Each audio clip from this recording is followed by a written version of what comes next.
Hello, Puppet. Hello. I think Yoli's decided that she wants to be involved in this video. Okay, you can just chill here with us as we talk about plants. That is absolutely fine. Hello, you guys. I hope you're all doing well today.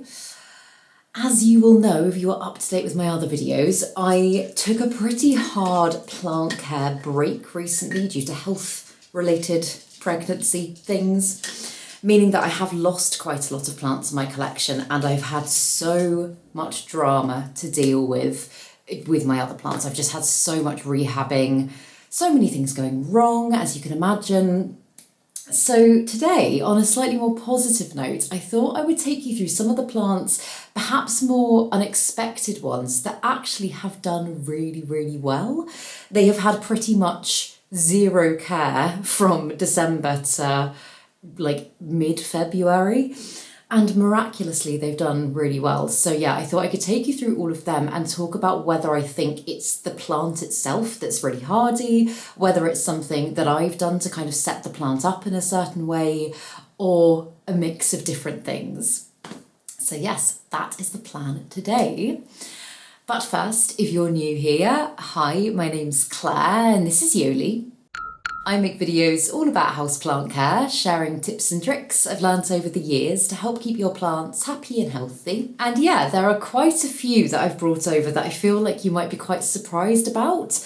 I have certainly been quite surprised about some of the plants myself, and I've taken a few notes moving forward as to some of the things that maybe I've done for these plants that I need to start doing for my other plants as well. So yes, I hope you enjoy it. Let's get into it.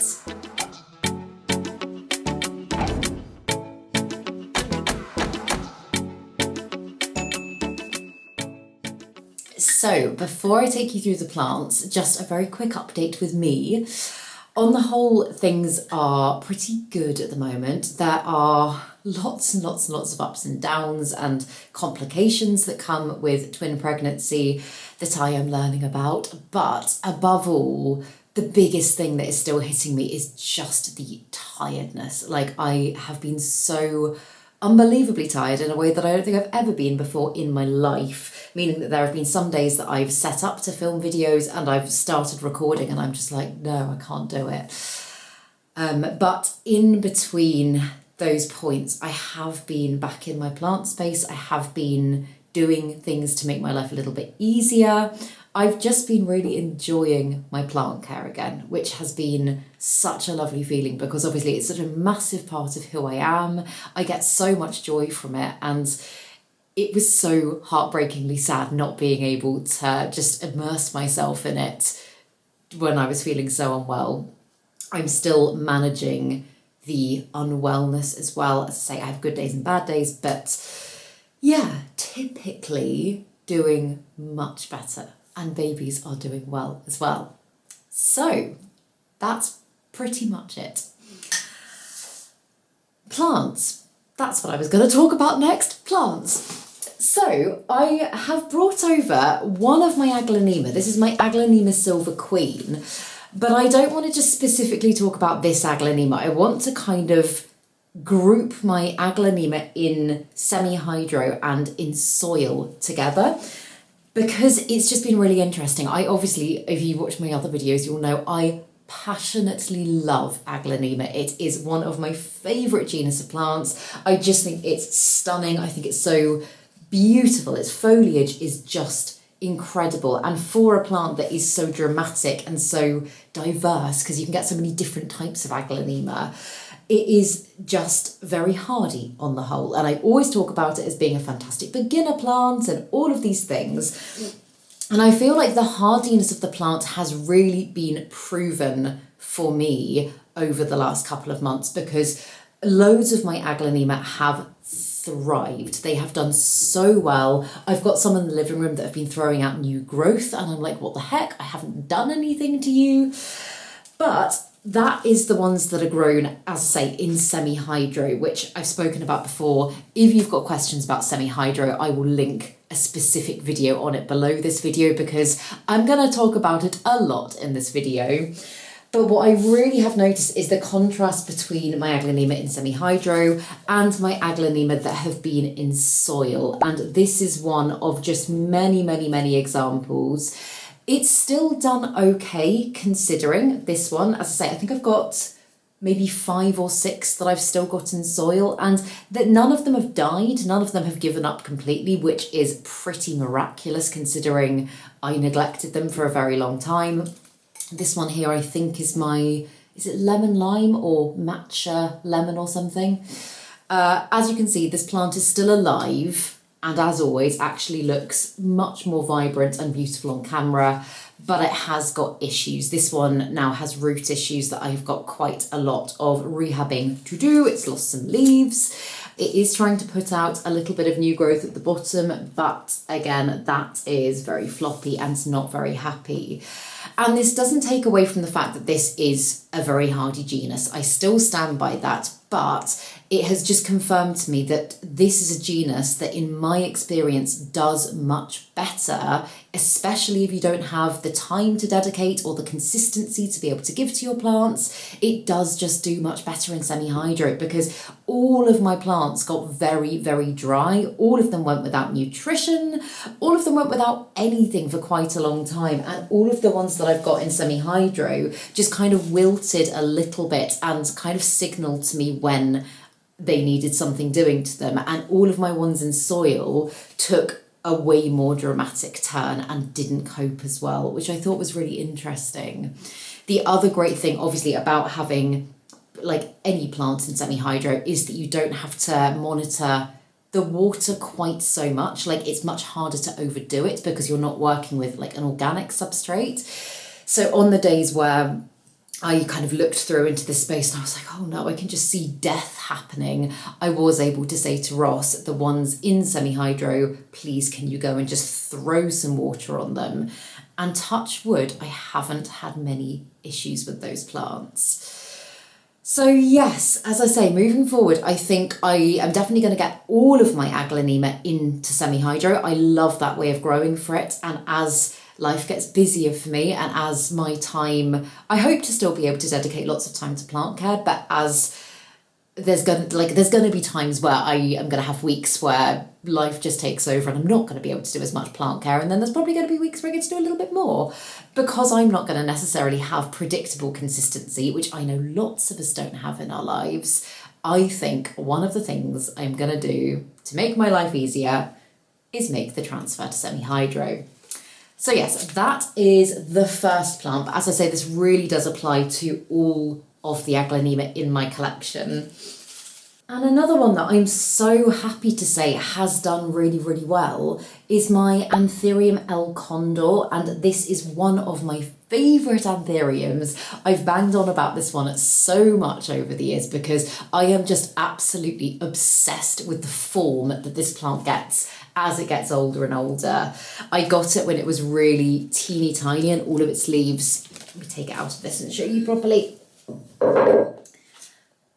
Yeah, all of its leaves kind of looked like that. Although they were very pretty, they just didn't have much of that like mature form to them. And with every single leaf, as it's got bigger and bigger, you can see the lobiness up here starts to get more and more.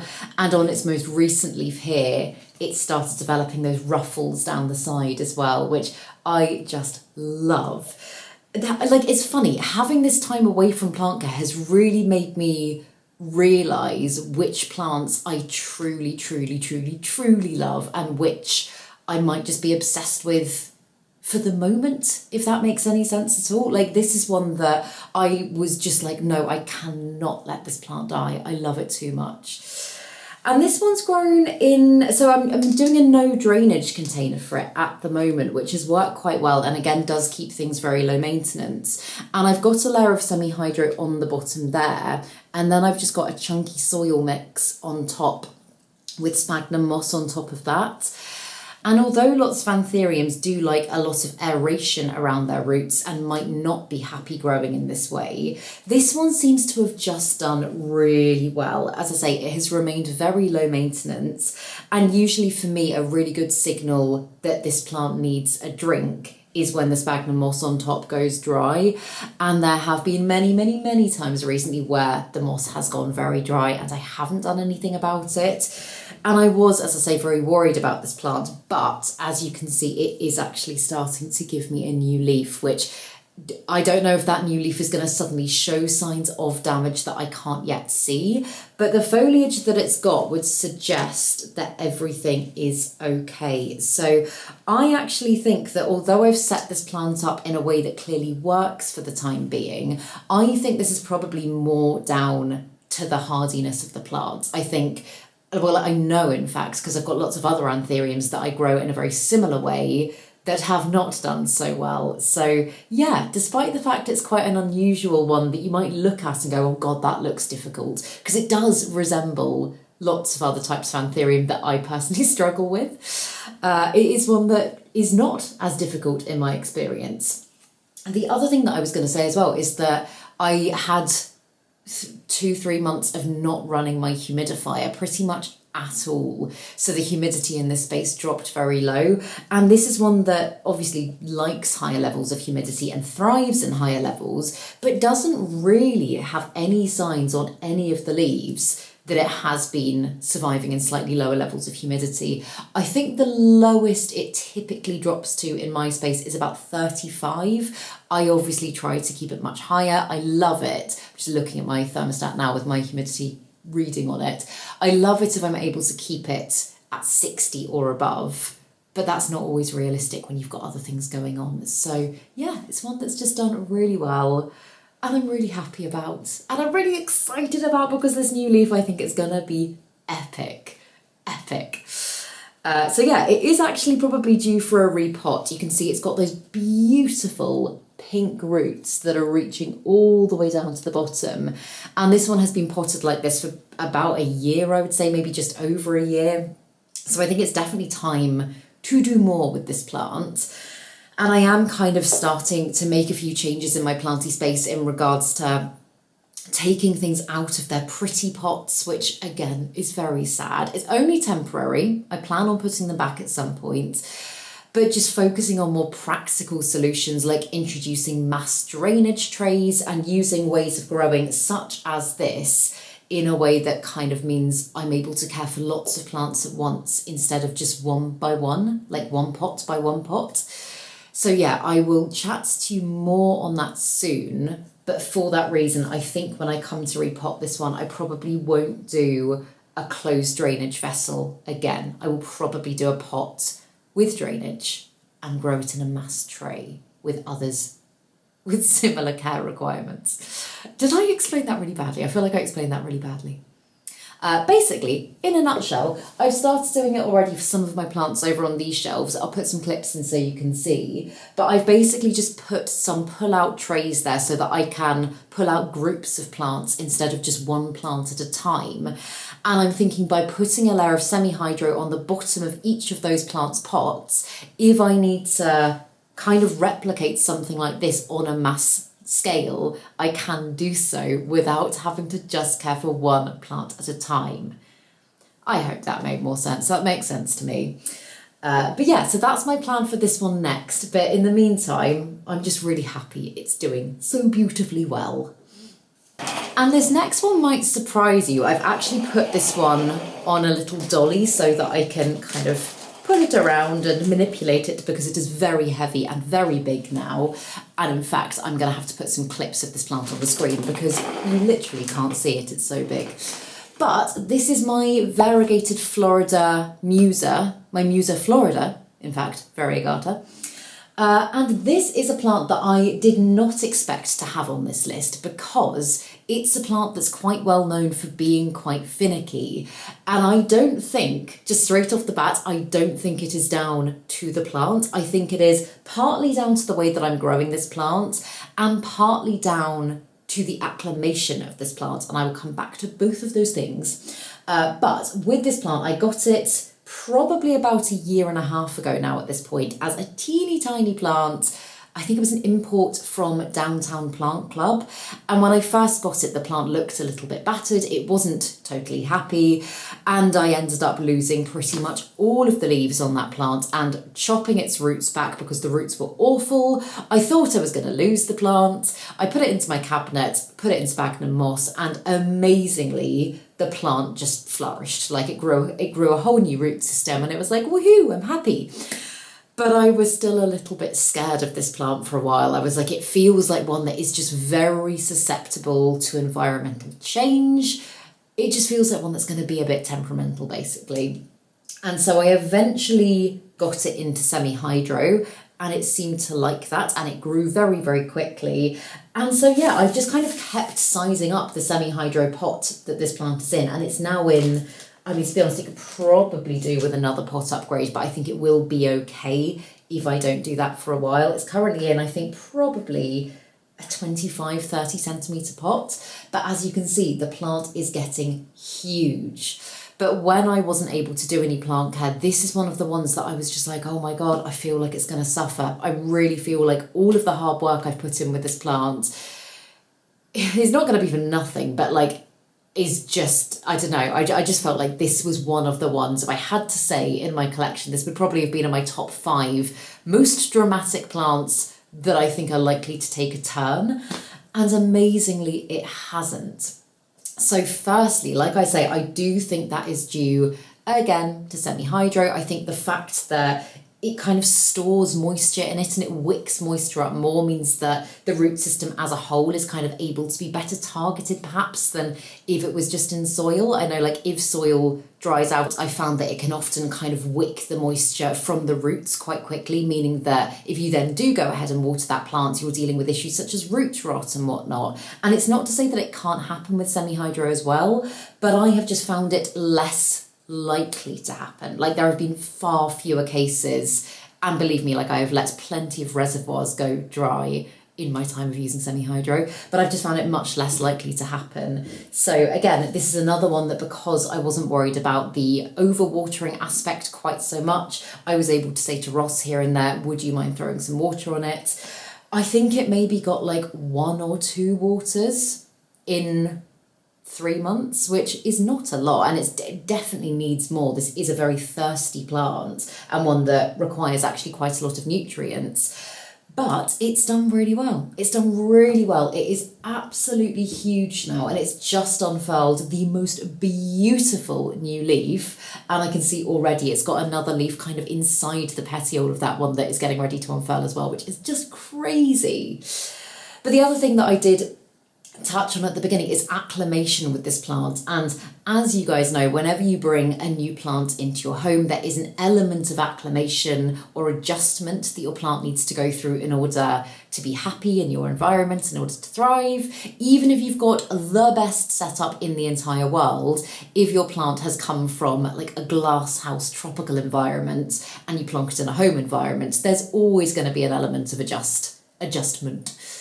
And this is one that, as I say, really did take a while. So I think just because it has been set up in this way quite solidly for, I want to say maybe 9 months now, and it is quite settled like this, I think that is another massive factor as to why I didn't have problems. I think if I'd first put this plant into semi-hyrdo and then went a very long time without doing anything else to it, I think it probably would have suffered and it would have been back to how it was at the beginning when I first got it, or potentially even the plant would have been one of the ones that I lost. But because it's really well established, it's just done so well, and it's now one that I'm like, I feel like I don't need to worry about that plant. Touch wood. I don't need to worry about that plant too much. My only worry really is what I'm going to do if it continues to grow at this rate, because I know it is a plant that is capable of getting ginormous. I've seen them in their natural habitat and they're insanely big. We're obviously just coming into growing season here in the UK. And I mean, maybe the answer to kind of have a bit of a downsize is to prioritise the growth of some of my really big plants and part ways with a few smaller ones. I don't know. I'm still figuring that out, but it is one that I would love to grow really big. So it's that thing of do I, don't I? So yeah, although in one way, I don't want it to grow massive. In other ways, I very much do, and I hope that it does. But yeah, it's, as I say, on this little dolly here, so I can kind of spin it, rotate it, push it back and forward quite easily. And it does just mean that caring for this plant, wiping it down, rotating it, watering it, pulling it out, is just so much easier. And honestly, that is something that I wish I had done sooner for a lot of my big floor plants. Just in general, not even because I'm pregnant and I'm struggling to bend down. I think, yeah, I would like to kind of put that in place for a lot of my bigger plants, just for ease of access. It just makes moving things simpler, you know? And this is one that I really did not expect to have done so well. In fact, it definitely deserves to have died, but somehow it hasn't. And it is one of my Anthurium papillilaminum hybrids. As I say, I have never managed to get a completely accurate ID on this plant. I've had so many theories, but I don't truly know what it is. All I know is that one of the parent plants was a papillilaminum. And this one is growing completely in a chunky soil mix. It has been over on one of my shelves there under a grow light. My grow lights on those shelves are on timers, so they were coming on and off every single day. But that did mean that obviously because all of those plants were still getting lots of light, they were drying out even quicker than a lot of the plants in this other space. So this one got incredibly dry. Oh God, I remember picking it up off the shelf when I first came to do like a little watering session, and it was floppy and it wasn't happy at all. And honestly, I thought it was a goner, but alas, it's looking so good. And in fact, it's even giving me new growth, which just kind of blows my mind. And I genuinely think this is down to the plant and not down to the way that I've set it up. Because as I say, I'm confident I'm using a good substrate for this plant. It's clearly happy. I do typically like growing my Anthuriums in a really chunky soil mix, depending on whether they're complete epiphytes or if they're hemepiphytes or terrestrial. I usually use a similar soil mix. I know that's probably not like the tick box textbook thing to do, but I do tend to use a fairly similar soil mix with lots of orchid bark, a bit of sphagnum moss. So yeah, I think it probably comes down to the type of plant. So I am really, really, really interested to know what the other parent plant could be. I've had some of you say magnificum. I can't remember all of the other theories, but there's never been one that has seemed to align people and people have gone, oh yes, that's what it is. So I just don't know. But I've said it before. Oh, another new leaf as well. Yay, it's another little one just there.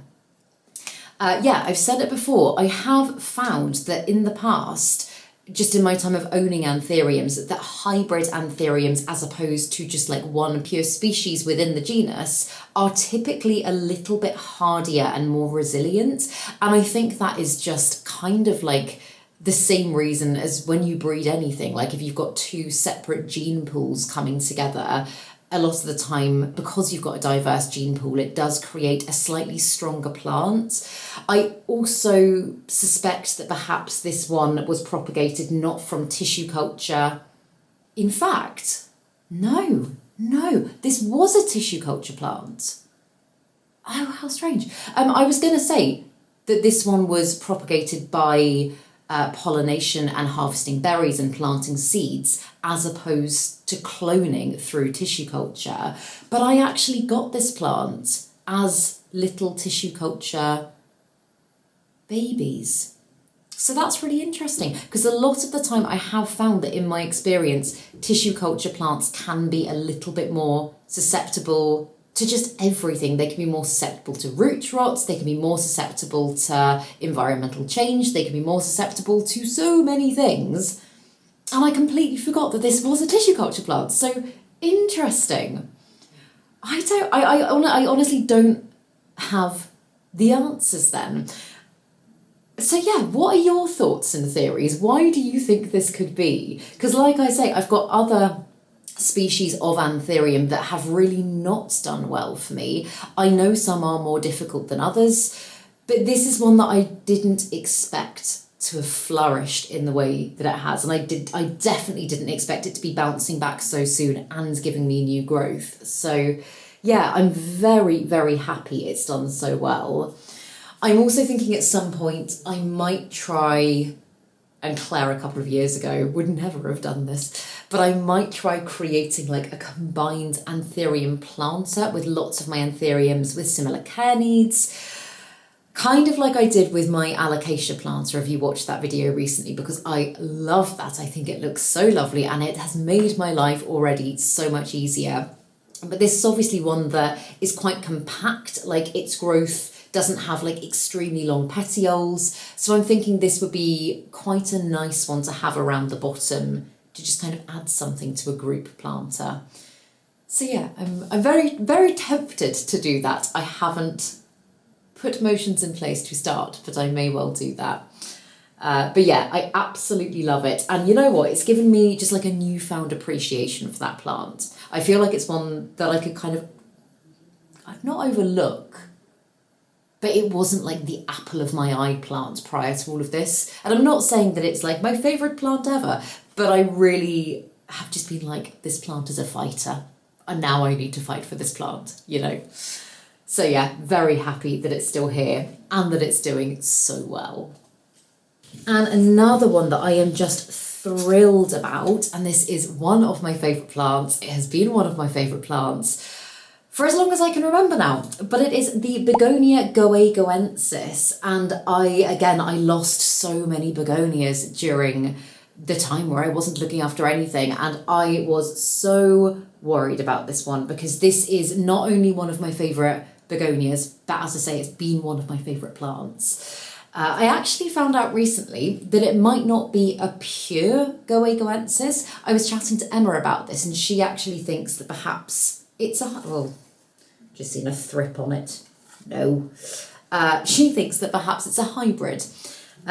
So yeah, I can't remember what she said she thought it was hybridized with, but nonetheless, I still love it. The size of its leaves nowadays are just insane. I just love the pattern on the leaves. I love that they come in kind of pinky before they harden off and go really dark. And actually it's got some new growth coming at the back there. And just look at that teeny tiny little leaf. It almost looks like a little mushroom or something. It's just adorable. I love how it comes in as those little fuzzy babies and you can just watch them getting bigger and bigger and bigger. And this is a begonia that I don't think I have ever grown in soil. Again, it's a semi-hydro one. And I do think for that reason, it has been quite easy to keep on top of. It has got very dry, it has got very wilty. I have lost some leaves here and there, but I have just been like filling the reservoir probably higher than I would usually recommend in the hope that the plant will just kind of wick up what it needs and not get root rot, and thankfully it hasn't. It's also been living over by my window, so you can see it's actually kind of putting out more 360 growth now compared to how it was before. Before it was all very much forward leaning. And so yeah, I think this is probably a combination of a well-adjusted, slightly hardier type of begonia. I think as well, God, I have so many things to say and I can't get my thoughts out. I think as well that non-cane begonia, I think this is a Rex or rhizomaceous begonia. Yeah, begonias that are not cane begonia, in my experience, are typically a little bit hardier. I've got a few that I've set up in a very similar way in semi-hydro that have also done really quite well. And so yeah, that is a bit of a pattern that I have personally noticed. I also just enjoy the look of them more. I really love the fact that this one's sizing up so much and filling out this pot, but I don't need to worry about it getting ridiculously leggy. Like, I have dabbled with cane begonia and there's some cane begonia that I've grown and adored. But yeah, right now, this is where it's at for me. And I'm so happy to still have this one. Actually, I wasn't even going to include this other one, but seeing as it is right in front of me, another, again, I don't know if this is a Rex begonia, I think it is, but another one that's done really well is the Begonia Iron Cross. And this one, again, semi-hydro. This is a container that has no drainage. I just fill a reservoir as and when. This one also got extremely dry many, many, many times. And yes, it wilted, but it has bounced back. So Isn't it just lovely? This one I actually got from someone on my Patreon as little leaf cuttings at Malvern last year. And the plant recently has just taken off and thrown out so much new growth and is just making me really happy. So yeah, again, I feel like for a lot of my begonia that I still have, in fact, I think there's only one. Actually, yeah, there's only one that I'm growing in soil now, which is my Begonia corallina, which is not doing well at all. It's dropped so many leaves and it's so leggy. And although there are definitely sections of it that are savable, again, that's one I'm going to need to lop right back and restart if I want to continue growing that plant. So yeah, I want to make the transition to semi-hyrdo for all of my begonia in the name of making life easier. I think if you're someone that finds you constantly want to be doing things to your plants and you've got the time to be doing loads of things to your plants, then a lot of these I would be saying stick with soil. But I think for certain things that just you don't have the time to be doing lots too. Like begonia is very thirsty. I just find that it works really well. It feels almost like a weird cheat. I know it's not a cheat, but it feels just like a really great way that I wish I'd known more about sooner, you know? And then this next one, again, may need to put some clips in because it is so big, so big that it's actually kind of hard to hold up and show you this plant. But it is my Anthurium Big Bill, and this one I am growing in soil. Oh, I have needed to repot this plant for probably like a year, and I just haven't got around to doing it. But this is like 100% down to the plant and not down to anything I've done. This is one of the hardiest Anthuriums I think I've ever owned. I know I said it in another video when I was talking about this plant, but the reason that I actually got this plant is because I loved the jungle bush, which is very similar to this one, although it's less traily, it's much more upright. And I had that plant years ago, and in fact my mum has still got that plant. But I just loved the fact that if I was having days, weeks, months even, that I wasn't able to do much plant care wise, that's one that I just never had to worry about. I was like, it's always going to look lovely, it's always going to give me new growth. And so when I first saw the Big Bill, I was like, oh my goodness, it's so similar, but it ticks so many boxes in terms of like the traily, ruffly leaves that I just absolutely love. So I just had to get it. And in a very similar way, it has just been so easy to grow. Could this plant be doing better? Yes, it absolutely could be. I feel like I'm definitely not allowing this plant to reach its full potential at the moment. I think if I had been more regular and consistent with fertilisation and watering over the last few months, I probably would have a plant that didn't look quite so battered. Like its leaves don't look that well conditioned at the moment. But nonetheless, it is one that is very hardy and has done super well. So if you're after something very low maintenance, Anthurium wise, like I could not recommend this one enough. Again, I think if maybe you're a beginner and you're just getting into Anthuriums, it's a great one to go for. But yeah, I just had to mention that one because it is so easy and so forgiving. And another one that I'm so happy not to have lost, and oh God, I just love this plant so much. It's maybe not the most exciting to some of you, it's definitely not the most rare kind of plant, but it's one of my favourites. It is the Manjula pothos, and I've just brought this little section over. I have got my big section of Manjula pothos that's kind of climbing the wall, so I'll put some clips in of that so you can see that as well. But this is a type of plant that I do think is hardy. I think Epipremnum as a genus is quite hardy, but again, I think it is totally down to the setup. This one, ooh, I shouldn't really show you this, it looks gross. But this one actually is just a little propagating in very murky water. I do need to change this water.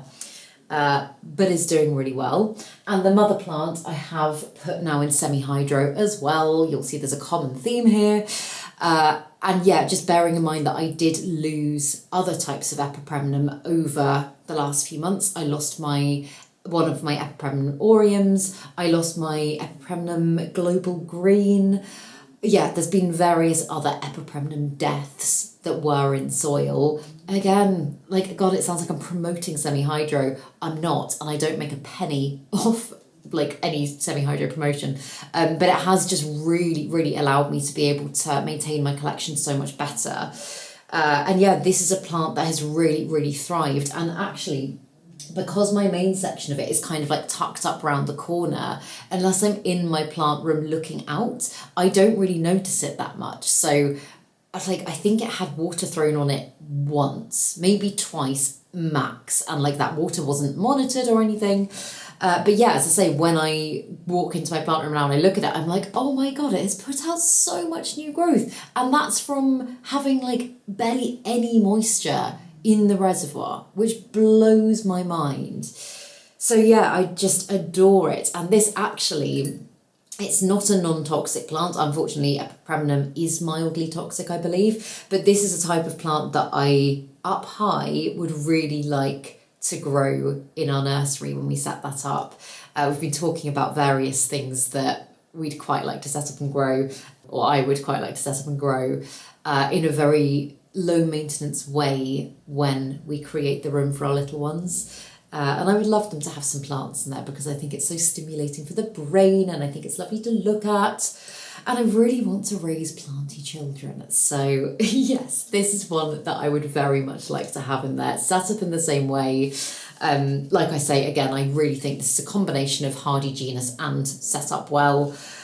But yeah, I'm also planning on potting this section up with the mother plant to make it a little bit fuller at some point. This cutting I actually took, well, one of the cuttings in here, I took at the time I found out I was having twins. I've got a couple of epipremnum sections. Oh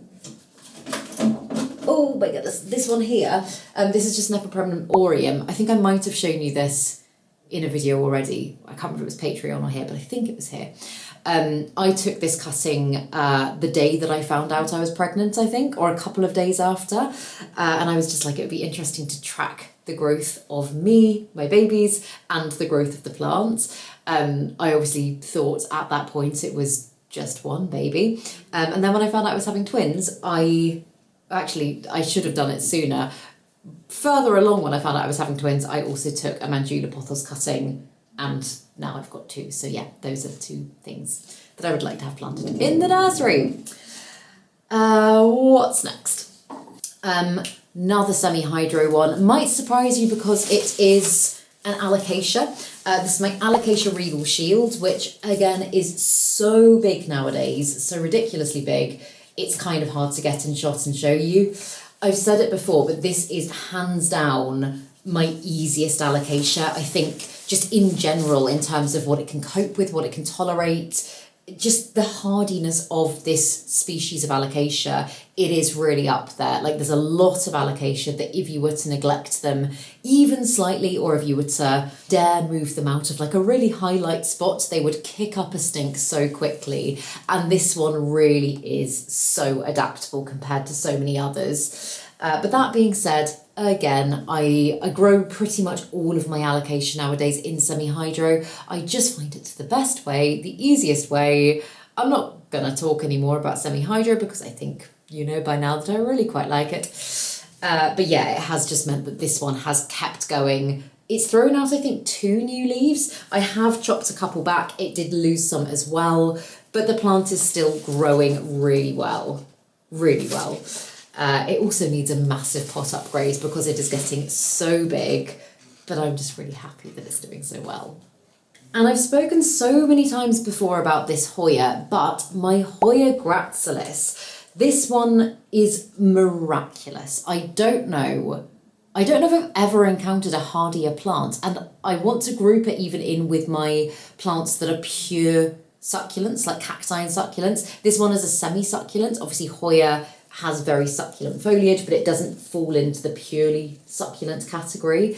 This one, I think, has had one water, because I get this one down and water it myself. I think has had one water since December, and we are now nearing the end of March. So December, January, February, 3 months, almost 4 months, which is bonkers. And I'm not advocating that you do this for your Hoya gracilis. I think it would be much happier and be giving me far more growth and maybe even blooming if I had cared for it better. But you'd never know, would you? It looks glossy, it looks healthy, its pot is very light, it can do with another water actually, I need to do that. But it's just done amazingly well. And I've talked about this one so many times over the years in regards to just how adaptable it is. I've got another one on my shelves in the living room that is in a really low light spot that again has lost a couple of leaves, but apart from that has just been so resilient. And I have heard about people growing this one in semi-hyrdo, and I've never done it because I've never felt the need to do it for this plant because it's easy as it is and it's low maintenance as it is. I'm like, I just am keeping it in soil. Maybe I'll make the transfer at some point, but like I say, I don't feel the need to do it as much with this one. I just feel very proud of this plant. And yeah, it's 100% down to the genus of plant and not down to anything I have done. This is just a really hardy plant. So yeah, again, if you want something that, I always say like no plant is unkillable, but if you want something super low maintenance that is kind of in the unkillable bracket alongside like snake plants and ZZ plants. I did kill a ZZ plant actually, so let's not say that. But yeah, I would recommend this type of Hoya.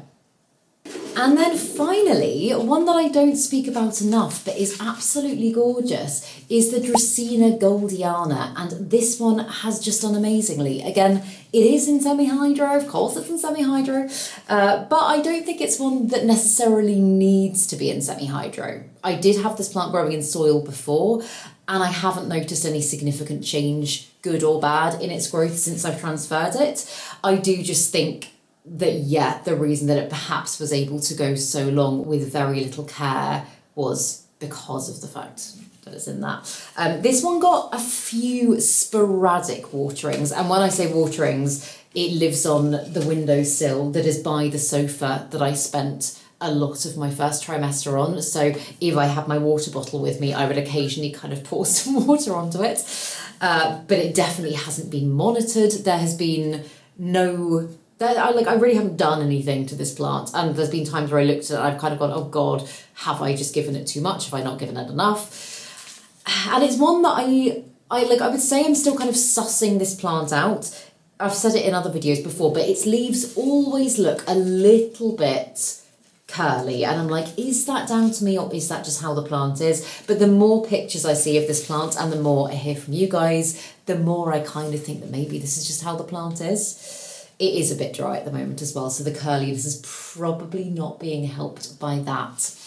But yeah, it's just a wonderful one. It's such a pretty plant. Now that it's going as well, it's really growing quite tall quite quickly. Like, can you see how big it is now? I think when I got it, it was about that big. So yeah, it's done really, really well. And I'm just happy. I'm just happy with all of these ones that are clearly doing well in the setups that I've got them in. It just really gives me hope that they will continue to do well over the next few years. But yeah, those are the main ones that I brought over just because, like, primarily I was like, would you have thought that they'd be doing well? A lot of these, probably not.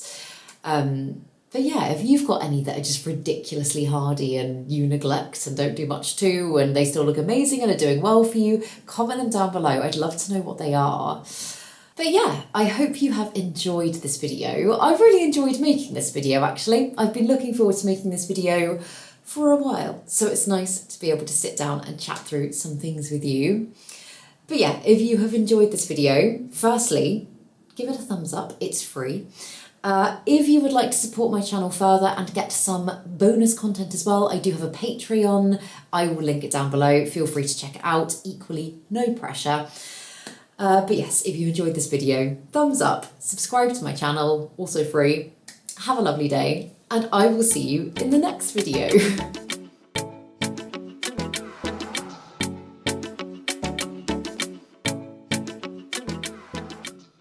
Stay sexy, plant lovers.